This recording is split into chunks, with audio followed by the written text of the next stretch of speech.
O que fazer diante de um relacionamento onde há narcisismo e dependência emocional? Se você está em um relacionamento marcado pela dependência emocional e você sente dificuldade de sair, então esse vídeo ele é para você. Se você não é inscrito no canal, se inscreva, ative as notificações, porque além desse vídeo, tem vídeos aqui no canal e outros que vão ser disponibilizados. Nesse vídeo, a gente vai entender juntos essas dinâmicas e como construir um caminho para mais autonomia emocional. Então, se assente, puxa a cadeira, fica à vontade e tome nota de algumas informações importantes que eu vou trazer aqui.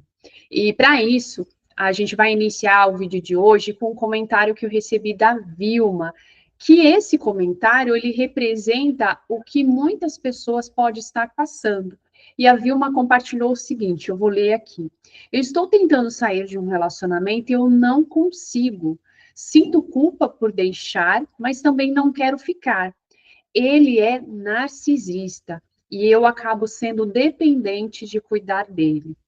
Esse fim de semana eu saí de casa, mas voltei na segunda-feira e parece que as coisas só pioram. Esse foi o comentário da Vilma, mas é natural. Quem vive a dependência emocional, é comum tentar sair e depois acabar voltando e tendo que enfrentar essa avalanche de emoções, ter que lidar com esse processo que envolve recaídas. Inclusive, se você não viu, tem um vídeo aqui disponível no canal onde eu falo como superar as recaídas após o término, apesar de o assunto, o comentário da Vilma estar relacionado ao fato de ela ainda estar no relacionamento. A gente vai explorar esse tema e construir uma saída juntos para um contexto parecido com o da Vilma. Vamos lá? Primeiro ponto que eu quero conversar aqui com você é sobre essas emoções que a Vilma ela está experimentando e é comum outras pessoas também sentirem. Tá dentro de um relacionamento e tá numa avalanche de emoções. Então, assim, é natural que você sinta essa mistura, ao mesmo tempo, nossa, essa incapacidade, eu não consigo sair, eu não consigo manter a minha decisão, o sentimento de culpa, ou até mesmo uma obrigação de ter que cuidar do outro. Então, muitas vezes essas são resposta natural diante dessa situação que você está se sentindo presa a um papel, ou de esposa, ou de noivo, ou de namorada, ou de companheira, ou até mesmo relacionada ao seu senso de responsabilidade. Então, é natural você se sentir presa e sentir essa avalanche de emoções. A tendência de achar que sentir essa avalanche de emoções é um defeito, é algo perigoso, mas isso só é um reflexo da sua maneira de se relacionar com o outro e até mesmo de se relacionar com aquilo que atravessa você em relação tanto às emoções quanto aquilo que essas emoções despertam de imagens, de lembranças, de até mesmo padrões emocionais e de comportamento. E aqui eu quero convidar você que está passando por essa situação, como a da Vilma, a refletir sobre a história do relacionamento de vocês. E eu tenho algumas perguntas. O que levou vocês a ficarem juntos lá no início do relacionamento?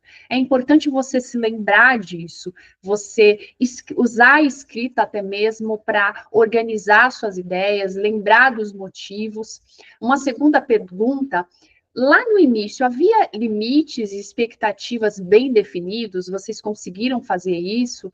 Vocês, por exemplo, conversaram sobre o que realmente precisavam e queriam um do outro? Porque uma das coisas que eu percebo nos meus atendimentos é que esses padrões de dependência, eles começam exatamente nessa falta de diálogo inicial.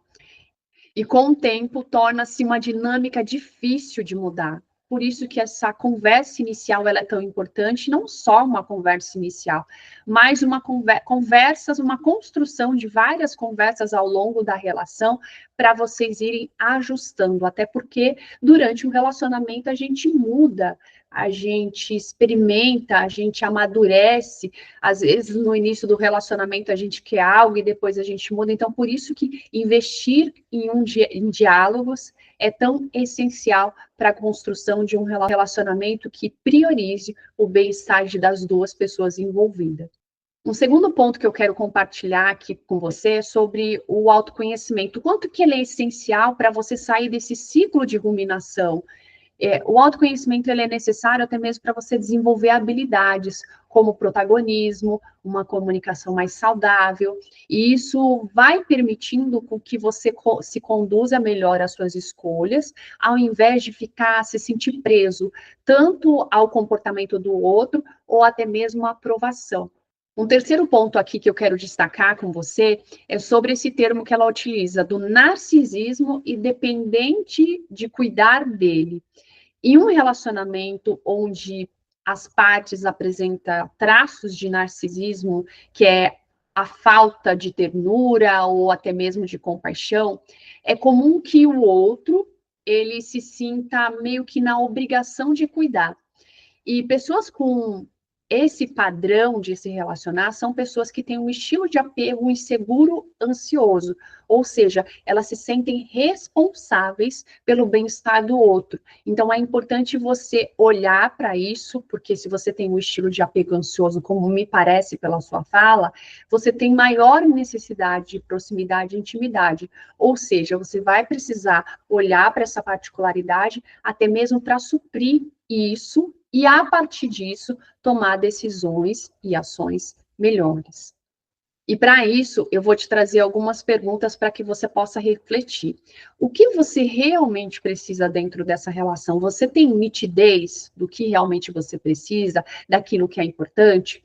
Existe disposição de ambos os lados, tanto para fazer dar certo essa relação, ou até mesmo para finalizar esse relacionamento? É importante que você responda essas perguntas para você e até mesmo converse com seu par em relação a isso.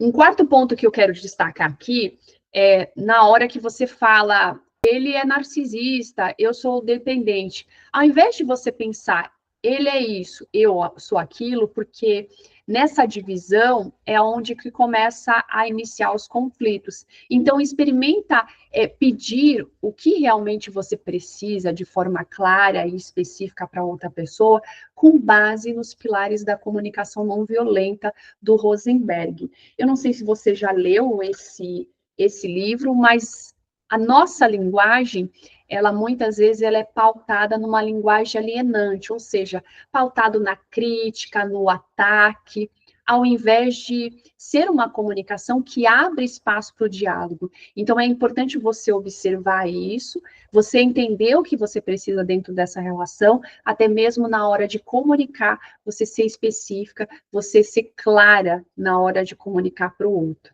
Um exemplo que eu posso compartilhar aqui com você foi um atendimento que eu tive algum tempo atrás. Eu recebi uma pessoa no consultório e essa pessoa ela tinha crises de ansiedade e essas crises elas eram acionadas sempre que ela se colocava em situações nas suas relações onde ela tinha que se expressar.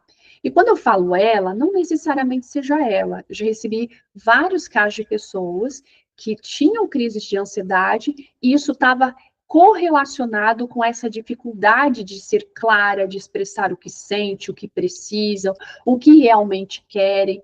E por conta dessas dificuldades, a ansiedade ela era acionada.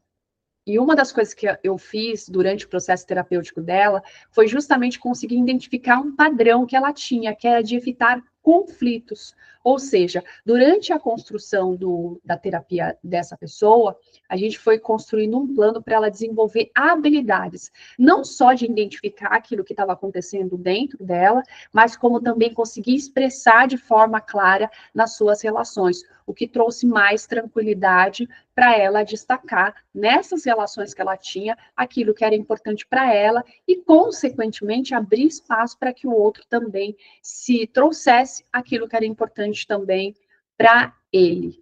Um quinto ponto que eu quero compartilhar aqui com você é sobre o sentimento que ela destacou, de culpa e de confusão emocional. Eu não sei o que fazer. E é mais comum do que você imagina sentir essa culpa quando a gente pensa em sair de um relacionamento, em deixar um relacionamento. É como se, assim, acionasse as crenças, as ideias, aquilo que a gente aprendeu sobre o que é deixar um relacionamento. Se a culpa e a obrigação de ficar, elas não estivessem presentes, nenhuma dessas sensações, como você responderia a essa situação?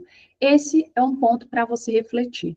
O sexto e último ponto que eu quero destacar aqui nesse vídeo é sobre quando voltar parece o caminho mais fácil, porque havia uma fala que foi, mas depois acabou voltando. E a gente esquece que a gente está lidando o tempo todo com o nosso cérebro. E o nosso cérebro, ele tende a escolher aquilo que é familiar, mesmo que não seja saudável, mesmo que não faça bem para a gente. Então, isso é mais comum do que parece, porque a gente está lidando não só com o nosso cérebro, mas também com questões inconscientes que às vezes a gente nem tem consciência que tem. Então, quando você menciona que você saiu e voltou, entenda que isso é uma resposta natural e previsível, porque tem o seu cérebro e tem todo o repertório que você tem do que é relações. Então, a gente sempre vai ter a tendência a escolher aquilo que é familiar. Então, não se culpe por isso. Por isso que é essencial a questão do autoconhecimento, de você se conhecer. Nesse vídeo, eu quero compartilhar com você também algumas práticas de autorregulação. Porque quando a gente está vivendo esse momento onde a gente precisa tomar uma decisão que prioriza o nosso bem-estar, às vezes a gente está num estado de tensão, de muita preocupação, de muita ansiedade, e isso pode acontecer de a gente tomar decisões precipitadas, como essa. Eu vou, mas eu acabo voltando, porque eu tenho uma dependência de cuidar, de ter que cuidar. Ou seja, eu não tomei uma decisão baseado no meu bem-estar, eu não tomei uma decisão de forma racional. Na hora de tomar a decisão, a gente precisa estar muito certo da fazer. Por isso que o autoconhecimento é tão essencial. E aqui nesse vídeo eu quero compartilhar com você algumas práticas para te ajudar nessa fase, para que o seu corpo e mente se autorregulem. E a primeira prática que eu quero compartilhar aqui com você é sobre atividade física. E talvez você fale assim, Priscila, como assim atividade física? Você não sabe o que eu estou passando dentro dessa casa. Então, é justamente por não saber, mas por considerar os relatos que eu tenho dentro da clínica, nos meus atendimentos, é que eu sempre oriento para a pessoa a atividade física. Porque existem muitos estudos que comprovam que quando a gente inclui uma atividade física, uma caminhada, um pilates, um yoga que seja em casa, quando a gente inclui a atividade física, que seja 15 minutos todos os dias, ao incluir isso, isso aciona a nossa farmácia interna, o que permite a gente ficar mais centrado, inclusive para tomar decisões melhores. O que eu sugiro para você? Experimenta por alguns dias e depois me fala. Você pode pegar essas práticas aqui e ter uma fase de experimentação. E aí, só depois de você experimentar por alguns dias, é que você me fala como que você se sentiu depois, porque inclui essas atividades, eu vejo os resultados. Então, eu te sugiro você experimentar, para depois você falar se funciona ou não. A segunda prática de autorregulação, ela tem a ver com contato com a natureza, que é essencial. Às vezes, por conta da rotina, a gente se distancia muito do contato com a luz, do contato com a natureza, às vezes o excesso de tela, computador, de celular, a gente perde o contato com aquilo que é natural. Então, eu sugiro você experimentar momentos numa praça, pisar na grama. É importante que você experimente, porque o contato com a natureza, ele também ajuda a gente ter mais tranquilidade, ter mais clareza mental. Uma terceira prática que eu quero sugerir aqui para você diante dessa situação, é importante você conversar com o seu pai e, quem sabe, passar um tempo na casa de alguém, 1, 2 dias na casa de alguém que você sinta confiança, até mesmo para você dar um respiro e, quem sabe, voltar com uma nova perspectiva em relação a essa situação. Mas é importante você conversar antes com o seu pai. A quarta prática que eu quero sugerir aqui é sobre você manter uma alimentação que seja saudável. A gente já sabe, aliás, eu acredito que você saiba que a alimentação é um dos fatores que podem beneficiar tanto a gente ter um bom estado emocional, quanto também acionar níveis de estresse, de ansiedade. Então, é importante você utilizar a alimentação como um recurso de autorregulação. E a quinta prática de autorregulação que eu quero sugerir para você é sobre buscar a ajuda de um profissional. Também ajuda você a organizar suas ideias. Tem algo que eu sempre falo nos meus atendimentos: a mente ela não se organiza sozinha.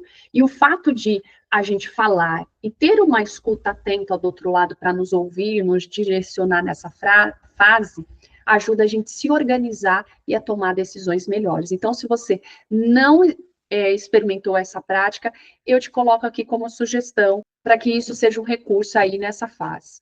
Sexta prática de autorregulação, às vezes a pessoa ela não consegue construir esse lugar interno para tomar decisões melhores. E aí é bom você se cercar de alguém ou de algumas pessoas, familiares, até mesmo amigos, que crie, que seja esse ambiente seguro, para que ao invés de você fugir da situação, você conseguir se relacionar. E a sétima e última prática, ela tem a ver com quando você está bem, aí sim é o momento de você sentar e começar a definir um plano para o seu futuro. Ou para manter um relacionamento, ou até mesmo sair. Então, para isso, para essa sétima prática, você precisa estar bem. Essas foram as 7 práticas que eu estou deixando aqui para você. Espero que faça sentido. Depois de você definir quais práticas você vai incluir, é importante que você se lembre que investir no seu bem-estar, não só emocional, mas mental, quanto físico, vai te permitir tomar decisões melhores e também sustentar cada uma delas. E para finalizar esse vídeo, eu gostaria de saber de você aqui embaixo nos comentários, de tudo aquilo que a gente conversou aqui, o que você acha, acredita que você pode incluir ainda essa semana como prática de autorregulação? Me deixa saber aqui embaixo. E se foi útil esse vídeo para você e você conhece alguém que possa se beneficiar, aproveita para compartilhar. Não esquece de se inscrever e ativar as notificações, porque próxima semana nós teremos vídeo aqui novamente nesse canal. Então, até a nossa próxima semana.